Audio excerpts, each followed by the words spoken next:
আসসালামু আলাইকুম প্রিয় জনগণ, কি অবস্থা সবার? আচ্ছা, করলা খেতে কে কে পছন্দ করেন? আমার তো খুবই পছন্দের সবজি করলা। করলা ভাজি তো অনেকেই পছন্দ করেন। চলেন আজকে করলা দিয়ে ডিফারেন্ট ভাবে কিছু বানিয়ে দেখাই। আজকে বানাবো করলার ভর্তা। করলার ভর্তা বানানোর জন্য ৩টা করলা এবং একটা বড় সাইজের আলু অল্প পরিমাণ পানি এবং লবণ দিয়ে সিদ্ধ করতে বসিয়ে দিলাম। সবগুলো উপকরণ হাফ সিদ্ধ হয়ে আসলে দিয়ে দিব ১ পিস মাছ। মাছ দেওয়ার পর আবারও ডেকে দিব ভালোভাবে সিদ্ধ হওয়ার জন্য। এই ফাঁকে কেটে নিব পেঁয়াজ আর রসুন। পেঁয়াজ আর রসুন কেটে নেওয়ার সময়ে সিদ্ধতে বসিয়ে রাখা সবগুলো উপকরণ ভালোভাবে সিদ্ধ হয়ে গেল।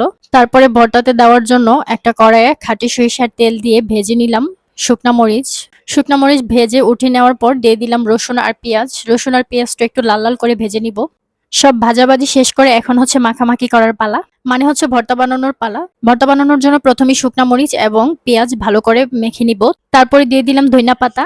ধইনা পাতা দেওয়ার পর দিয়ে দিলাম আগে থেকে সিদ্ধ করে রাখা করলার বিচি ছাড়িয়ে করলা, আলু, মাছ সবগুলো উপকরণ দিয়ে একসাথে কিছুক্ষণ মাখাজাকা করে নেওয়ার পরে রেডি হয়ে গেল সুস্বাদু করলার ভর্তা। সর্বশেষ টেস্টের জন্য দিয়ে দিয়েছিলাম এক ফালি লেবুর রস। প্রতিদিন করলা দিয়ে ভাজি না করে এভাবে ভর্তা বানিয়ে খেতে পারেন। আর গরম ভাতের সাথে কিন্তু এই করলার ভর্তাটা খেতে দুর্দান্ত লাগে।